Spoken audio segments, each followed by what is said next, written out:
A couple of months back, I used to be a college teacher, teaching computing development. I wouldn't call myself a lecturer. I wasn't good with just talking at people for an hour.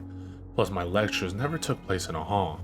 Most of the time, we were in one of my university's computer suites, very much like a lesson in a normal IT class. Most of my days were spent showing my classes how to design files and documents and eventually code their own games. I have to tell you, it was a pretty fun game, seeing these guys start my class, barely being able to code a game of knots and crosses, and leaving after 3 years being able to make their own fully rendered 3D games. A little exercise I used to do at the end of the second year of the course would be to give them the ROM documents to some classic 2D games you can find on emulators and forums anywhere online. These ROMs range from the Super Mario Bros. To Final Fantasy and everything in between. When I gave them the documents, I used to give them until the beginning of the next year to edit the documents in such a way that you'd be playing a different game, designing new levels and sprites, etc. This gives the students a chance to enjoy playing with old games while also learning how to code for themselves and insert their own creativity into the pieces. Over the years of me doing this, I have had some very mixed results. Depending on the level of students, it ranged from an intriguing remake of Aliens vs Predators using game mechanics from Contra and Ninja Gaiden, all the way down to a Pokemon game with some truly terrible attempts at changing the game with awful new Pokemon and glitchy gameplay which was almost painful to play through. Some of the students even tried to frighten me by attempting to make these games scary or disturbing somehow. Only one student managed to do that. It was late in the term and I set this particular piece of work for a relatively small class of mine. There were only 10 students in the class, 6 guys and 4 girls. They all seemed to get along pretty well, not animosity or bullying in the class at all. In smaller classes of older students, you usually find that.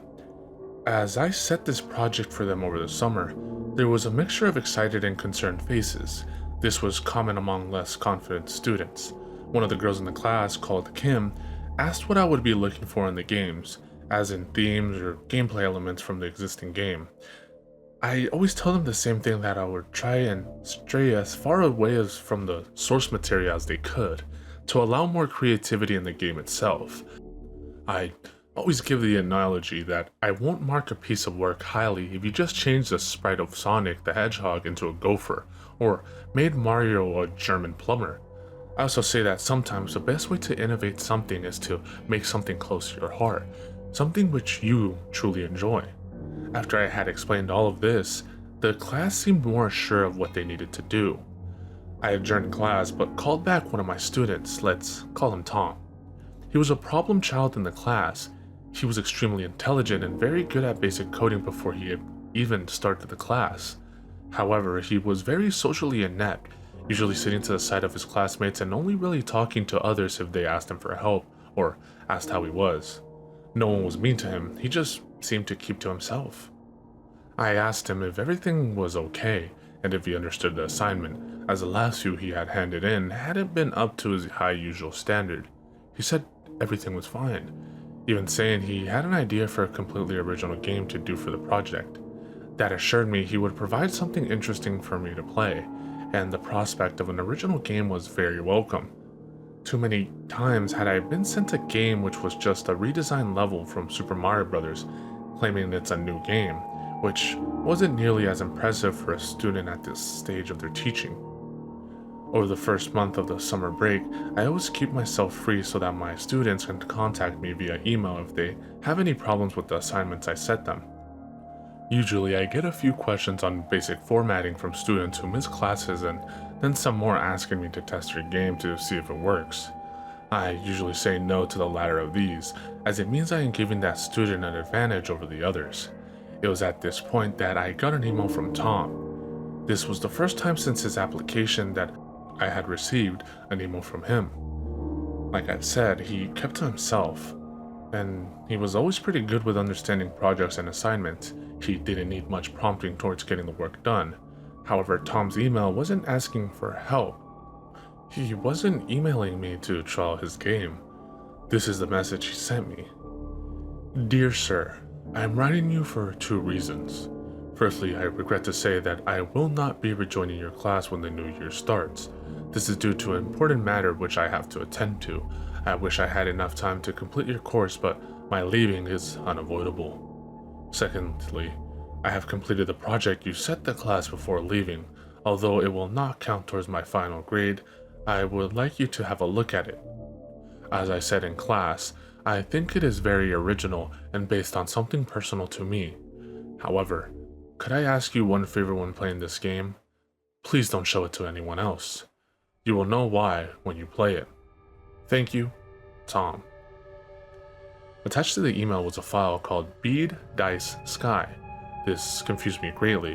What could have happened to him that would make him suddenly quit the course? And if he was in such a rush to quit the course, why did he still send me his game? I should have questioned this more, but I always tried to stay out of the personal lives of my students as much as possible to avoid complications. The files in that email stayed there for a few days before my curiosity got the better of me. Although I no longer had to mark his work, and he had left so abruptly from my course, the idea of an original game made from the engines of old 2D games compelled me to look into it. I opened the file and, surprisingly, I could open it straight from the file itself. No need from an emulator, which was part from the course in this project, as it is easy to code and edit. When clicking on the main file simply named Bead, Dice, Sky, my screen went black for a few seconds while it was loading. After a couple seconds of this, the title screen appeared. The title seemed to be made of children's play blocks and spelled the title of the game. No spaces, all in capitals. The background was a simple blue sky with the odd cloud floating by in the background. I pressed the start button and the game started with the player in his room. I recognized the engine used for this part of the game was the one for Pokemon Gold and Silver. The sprite and surroundings, however, were completely different. The room was much more detailed than anything in the Pokemon games, with very specific posters on the wall, a computer, bed, game consoles, etc. It even had stray socks and Coke cans on the floor. I felt relieved by the fact he had put so much work into this. Almost every single pixel on this screen had been changed. Nothing was reused from the original game, bar the model for the character sprites, and even that was heavily edited. The characters seemed to have light brown hair, a red t-shirt on with dark blue jeans, and white and red shoes on. The sprite itself looked very much like Tom himself, which made me think that this is what he meant by the game being something personal to him, like a fantasy adventure where he was a hero. Although I was impressed by the amount of detail put into just one screen of the game, the fact that he did and suddenly left the course despite all his hard work worried me slightly more than before. As I moved the character around the room, it seemed quite fluent. There was no lag or glitching in the movement. I left the room and came to a corridor. Each room had its own flavor text. For example, Dad's room. He wouldn't be happy if I went in there without asking first. And Eleanor's room. I hear snoring. She's probably resting after her night shift last night. I'll leave her to sleep. I was mightily impressed by all the work Tom had put into this game. It had barely been 2 weeks since I set the project, and this looked very polished already. I couldn't go into any other rooms in the corridor, so I went downstairs to a large open area, where I met the first character in this game. It seemed to have a receding hairline and glasses and was wearing a suit. I went over to him and began to talk to him. Dad. Good morning, Tom. Are you off to university today? Tom. Yes, I will be soon. Dad. Ah, good. Just don't wake your sister. She had a tough shift last night. I had met Tom's dad before when he was having some problems in class at the beginning of the course. It's strange to say, but I could almost hear his voice when the words came up on the screen. Almost like this conversation had happened in real life between the two. It wasn't a massive piece of dialogue, but Tom wasn't really a big talker. After this, I left the house and began a shortcut scene of Tom, which is what the character was called, on the bus.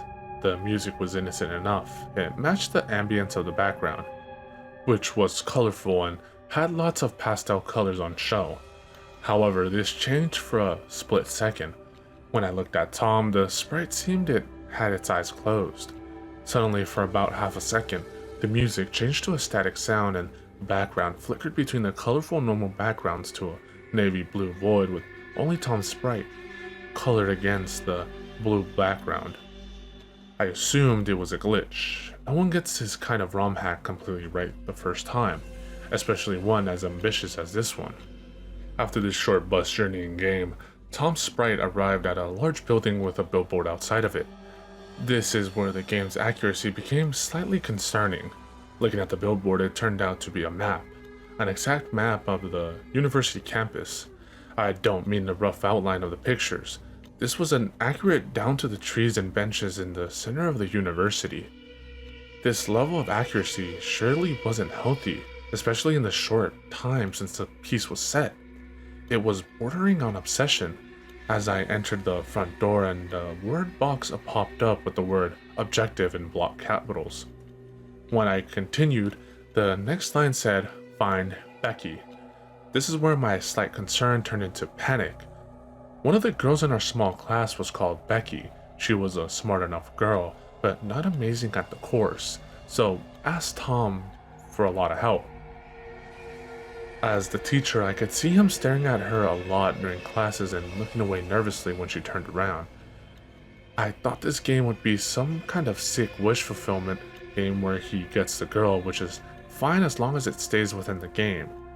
I realized I sounded a bit hysterical. This part might just mean he has to find his classmate to get to the lesson. I pressed on and noticed the gameplay changed suddenly. Although all the sprites remained in the Pokemon style, it now played like Metal Gear, a Nintendo game which focused mostly on its stealth. All the other characters had a cone in front of them which conveyed their sight, and Tom had to avoid all of these to reach the top of the screen and eventually, Becky. However, the glitch from earlier reemerged, but this time every time the player was caught, there would be a small surge of static noise. The background would go dark blue and the player would be sent back to the beginning of the room. This made me think this was either a glitch to cover up for a dying animation or deliberately programmed to signify something. When I finally managed to reach the top of the screen, the game went back into the objective screen, this time with a more sinister message. Objective: follow Becky without being seen. This led onto a group of sprites standing in front of Tom, all of them looking like one or another of the students in the class. Standing in the middle of this row was a brown-haired girl with a blue shirt on and a white skirt. It was Becky. It must have been. The focus of the game in this section was to find her, so it has to be her. The object of this part of the game was frankly quite disturbing. What you needed to do was to get close enough to the group to hear Becky talking, without them noticing you there. What this is essentially is a stalking game. Stranger still, when you got close enough to hear her, text boxes would appear with what she was saying. The ones I remember were, "Becky, I'm so glad this is the last day of the term. I have the house to myself for the rest of the week, so you can come around whenever. Becky, I can't wait to get home. I didn't sleep too well last night. I kept on thinking I heard rustling in the bushes outside my window." There were sentences like this every 10 seconds you went undetected, and the same static noise and blue screen as before when you were noticed, along with a message simply reading as Becky turned around. Tom? This section lasted for about 5 minutes before getting to a familiar door. As the group reached the door, I lost control of Tom. The next bit was creepily accurate. All the students entered the class and the sprite of me was standing at the door, wearing the same clothes as I was on the last day of the term. It became even creepier that the teacher, my sprite, recited the entire lesson I gave them, including setting the project for them to do. At this point, I didn't really know how to feel. What was I even playing anymore? As the students left the room, the objective stayed the same as before. Follow Becky without being seen. Only this time it was a lot longer, leading out of the campus and to a house where the girl ran inside with her friends. After this, the flash of blue lasted a bit longer, as well as the static. It showed not only the sprite of Tom, but also the outline of the house Becky entered. It felt like the house would play a bigger part in this game, and my gut told me it was not in a good way. The screen cut to black and the next scene showed Tom in bed. The light was dark, only showing the outlines of items in the room. The flicker started again, but a lot more frequent, until the static sound stopped and the screen was permanently dark blue. This must have been what the flashes of blue and static conveyed, the dream world. Tom got out of bed and I controlled him again. I left the house and there was another character standing at the door. This one looked incredibly similar to Tom's sprite but darker. I went to talk to him and a series of text boxes popped up. "Tristan, you flaked again, didn't you? You didn't go through with it. I knew you wouldn't. Why did I even trust you to do it in the first place? Listen, you know why you have to do it. I've given you so many reasons why they deserve it. Who's gonna miss them? No one. Who's going to expect you, kind, gentle little Tommy, for such a thing? No one. It's foolproof. Don't make me take matters into my own hands. Get up and do it now." After this, there was a loud sound of static. The screen cut to black, and it went back to nighttime in Tom's bedroom. Although it was all back to normal. Well, as normal as it could be. This dream raised a lot of questions. Who was Tristan? What had Tom failed to do? Was he talking about Becky? Another classmate? Me? My questions were soon answered. Tom's sprite got out of his bed and the screen cut to black yet again. As my gut feeling earlier predicted, Tom's sprite was now stood outside of Becky's house and moving around the windows. The game then gave me control of Tom for a short time. It went back to the stealth gameplay. I tried walking away from the house, but a hedge around Becky's window stopped me. I couldn't walk backwards. I could only walk towards a small window. As soon as I reached the window, the screen cut to black again, and suddenly I was inside the house. What is going on? I thought, perplexed why this game was even sent to me. Why did Tom send me this? At this point, the light came on in the room and a sprite stood in the doorway. It was Becky. My heart sank, almost like I was trying to prepare myself for the next scene. Becky began to speak. Who's there? Is that you, Tom? Why are you in my house? I've told you before, Tom, if you don't stop following me, I would call the police. I saw you today, following me and my friends. Now, you've broken into my house? What were you going to do? That's it. I'm calling the police. Becky took a couple of steps into the room towards the phone, then Tom spoke. No. After this, a battle scene appeared. This was by far the most disturbing part of the game. The battle played out like one would in a Pokemon game, but instead of a sprite, there was a very distinct pixelated image of a girl in floral pajamas and barefoot. Each player had a health bar, but no numbers underneath them, only their names above. Tristan, stop her, you idiot. Appeared at the bottom of the screen, then a menu showed up. The only option was fight, and Tom only had one attack, punch. I hesitantly used it. A big chunk was taken out of Becky's health bar when the move went through. Becky, what are you doing? After this, I had lost control of the battle. I was helpless now just an onlooker. Becky used run, but it failed. Tristan, stop her now. Tom, I'm sorry. Tom used punch. Becky, please stop. You're hurting me. Tom. Becky used run, but it failed. Tom, don't make me do this. Tristan, she can't leave now. Tom used strangle. Strangle? This option wasn't even an option when I had control. It was also at this point that Becky's sprite changed. She was now lying on her side, propping herself up with her elbow, with her other hand held out, as if to say stop. Her face was battered and bruised, and she looked petrified. Becky, no, please, no. Becky used struggle, but it failed. After this, the screen faded to black for a long time. It felt like an eternity. It gave me a chance to try and figure out what was happening. I still couldn't get my head around why Tommy had even sent me this. Was it a sick joke? Has he actually committed a hideous crime? The screen came back on to show Tom in a forest at night over a patch of dug-up earth. A spade was in his left hand. After about 10 seconds of this screen, a text box appeared at the bottom. Tom, I'm sorry. This wasn't meant to happen. Tom's sprite ran away. The text box remained at the bottom as the title of the game lowered in from the top, the block spelling Bead, Dice, Sky. Suddenly, the blocks began to spin, distorting the letters, and when they stopped, the word was very different. A message in the game I will never forget. Becky is dead. After this screen, I shut down the game and checked my university email account. I went through my messages before Tom's to see one come in from the university, asking for people to come forward if they knew the location of a missing student, Rebecca Dale. I rushed to my phone to call the police and report what I had witnessed and that I may have a lead to the student's disappearance. I unplugged my laptop and took it to the police station, hoping the game was more of a warning sign of what Tom was planning to do rather than what he had already done. But I was too late.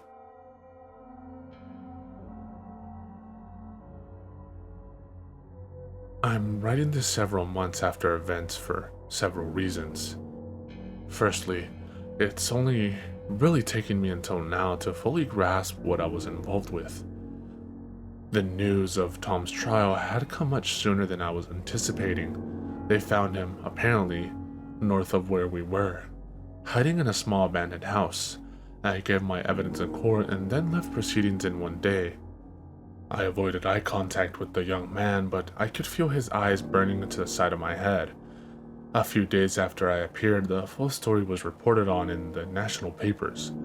I read the story just to see what had transpired. The headline read, "Game Killer, 20, charged with the murder of student." As I read further, the whole grisly business took place outside of the game. Thomas Alexander was reportedly seen entering the Dale household at 2:05 a.m. early Saturday morning. A neighbor reported a disturbance when they heard a door open at the rear of the house. Alexander claims he was encouraged to commit a murder by an accomplice, Tristan. Police have found no evidence to back up his claim, but his father has claimed Thomas had suffered from schizophrenia at an early age, but was told by doctors it was controlled by his medication. Dale's body was found buried in a shallow grave in the woods bordering the university where she used to study. A teacher alerted the police to a game sent to him by Alexander 2 weeks after the murder had taken place. All of this made me feel sick to my stomach. I felt like I had a part of this whole crazy plot. I felt paranoid, almost as if Tom was coming to get me, now that I had told the police of his game, even though he said to tell no one. I hadn't slept in days. I asked the police whether I could be relocated, somewhere where Tom couldn't find me if he ever got out of prison. I was put into the witness relocation program 3 days after the court had cast their sentence. Although I am much more relaxed in my new life, I can never forget what had happened. Recently, while rereading some of the reports on the case, there was a paragraph at the bottom which I had always neglected to look at. It was after the gruesome description of how Tom disposed of the body, and that was always enough for me to stop reading in disgust. I read further, and the pain and torment came rushing back to me, all because of one line. While looking over the data in the game, researchers found a picture file showing the deceased in the woods where she was buried. Her face was heavily bruised, bloodied, and her clothes torn, presumably from the attack. This line filled me with dread. I looked over my old email address, which the police told me not to actively use anymore, and found the files Tom sent me. Sitting beside the game file, I hastily clicked on what was indeed a picture file. I'm sorry.jpg. To this day, I still haven't opened that picture. It tortures my mind with its content, but I refuse to open it. Just in case it lets Tom back into my thoughts.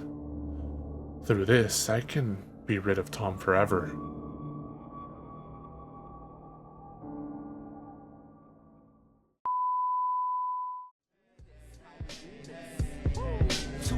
Letting the blow, getting the dough. We be checking your hoe while you sweating the flow. I be intellectual, incredible, flexible. I turn the virgin sexual, impeccable, but technical. I be the first letter, if you ain't know, check the alphabetical order. My natural elements, chemical shorter to leave it cruel. More bloodier, the menstrual waters on the 28th. Your thoughts are pennyweight, I'ma generate these bonds.